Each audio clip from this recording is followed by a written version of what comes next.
Assalamualaikum warahmatullahi wabarakatuh. Siswa-siswi MAN 1 Kediri di mata pelajaran riset dan juga penelitian. Tugas kalian adalah membuat proposal penelitian. Itu adalah satu bentuk rancangan yang disusun sebelum kalian melakukan penelitian. Karena kalian belum melakukan penelitian, otomatis di proposal penelitian itu tidak ada hasil dan juga pembahasan. Jadi hanya sampai metode. Untuk pengerjaannya nanti sesuai dengan contoh yang sudah saya kirim di grup WhatsApp ya. Itu sudah ada formatnya, penjelasannya, dan juga contohnya sekalian.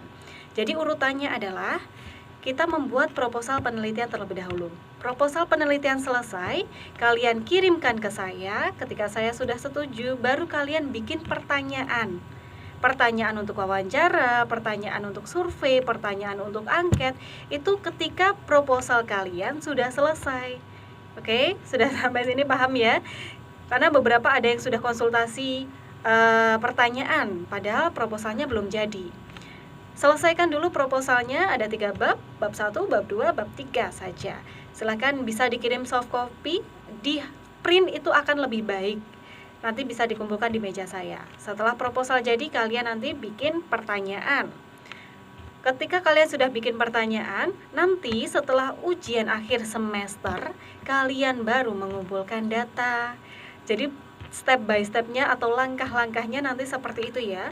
Pengumpulan data dilakukan setelah kalian ujian akhir semester. Kemudian hasil pembahasan dan presentasi nanti di semester depan. Itu. Jadi selesaikan untuk proposal penelitian terlebih dahulu. Untuk sistematika dan juga penjelasannya di video berikut ini. Nah, ini adalah contoh untuk proposal penelitian. Nanti jadinya akan seperti ini proposalnya. Jadi yang pertama di halaman cover, di depan ada logo MAN 1 Kediri, kemudian ada judul. Judul ini harus yang lengkap ya, maksimal 20 kata. Harus ada untuk apa yang dibahas, masalahnya apa. Kalau di sini kan pengaruh game online terhadap minat belajar. Kemudian subjeknya siapa? Siswa MAN 1 Kediri. Jadi lengkap. Jadi yang baca itu bisa langsung tahu penelitian ini terkait apa sih. Kemudian di bawah jangan lupa ditulis instansinya, yaitu Madrasah Aliyah Negeri 1 Kediri. Jadi bentuk cover nanti adalah seperti ini untuk yang di depan. Kemudian kita ke bab 1, langsung gak usah pakai kata pengantar atau lembar pengesahan, langsung ke pendahuluan aja ya. Di bab 1 ada latar belakang, kemudian ada rumusan masalah, tujuan penelitian, dan manfaat. Ada 4 poin di sini. Saya jelaskan, yang pertama adalah bab pendahuluan, yaitu latar belakang. Latar belakang adalah uraian tentang masalah penelitian dan alasan dilakukan penelitian. Jadi alasan kalian melakukan penelitian dijabarkan di sini secara singkat. Contohnya, ini kan tadi judulnya adalah pengaruh game online terhadap minat belajar.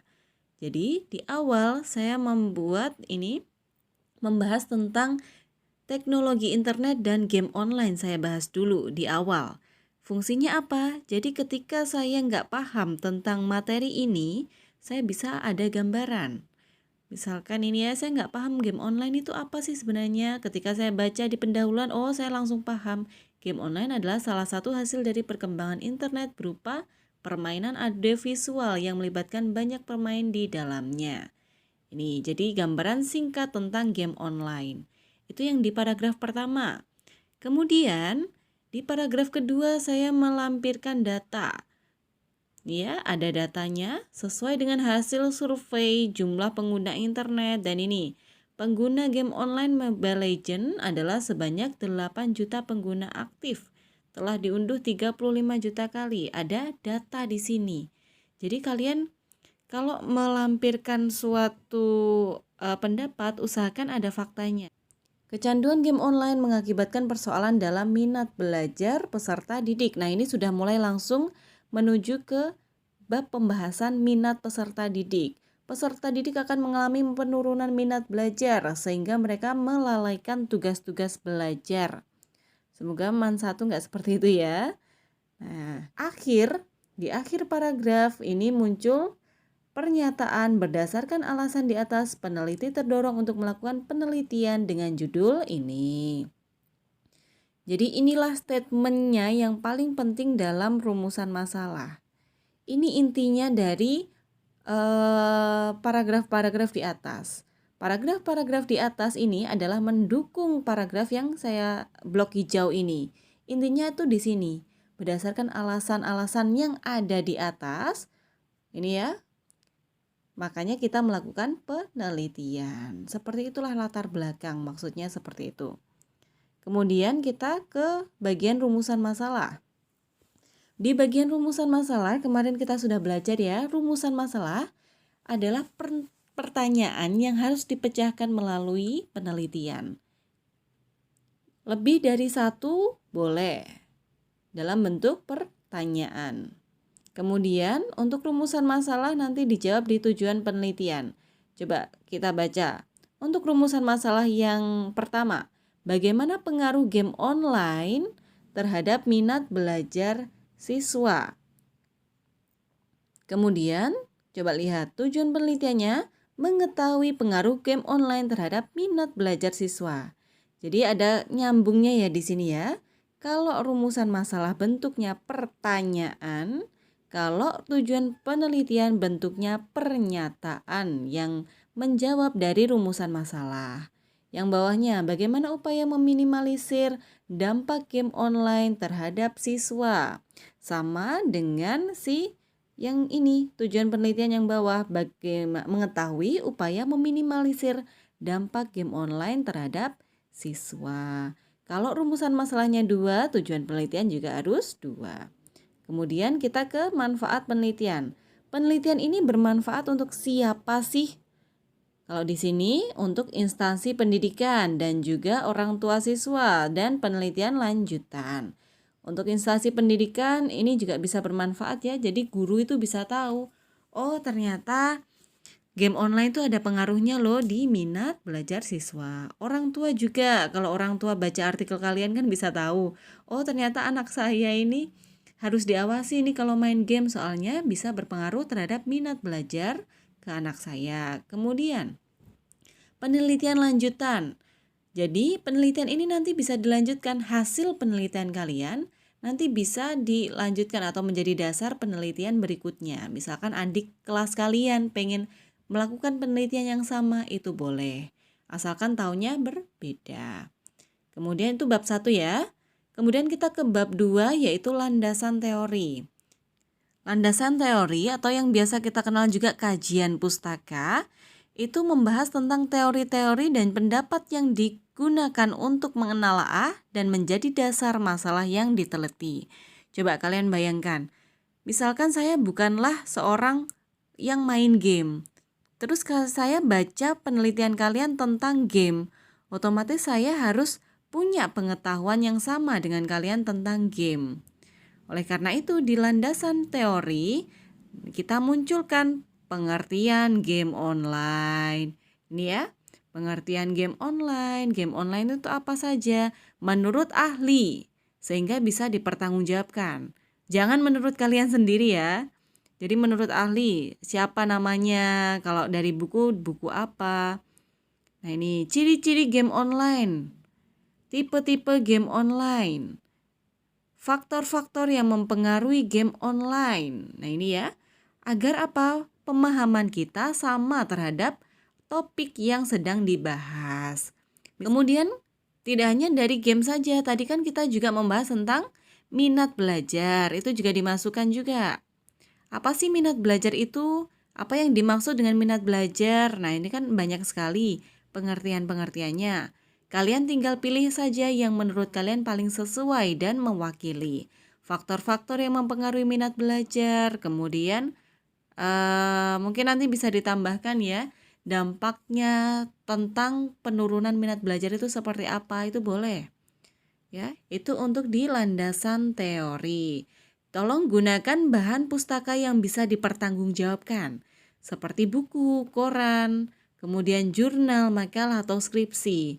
Jangan pakai yang blogspot atau WordPress, karena yang nulis kan kita nggak tahu dia backgroundnya apa. Kalau yang pendidikan kan harus dia latar belakang pendidikan.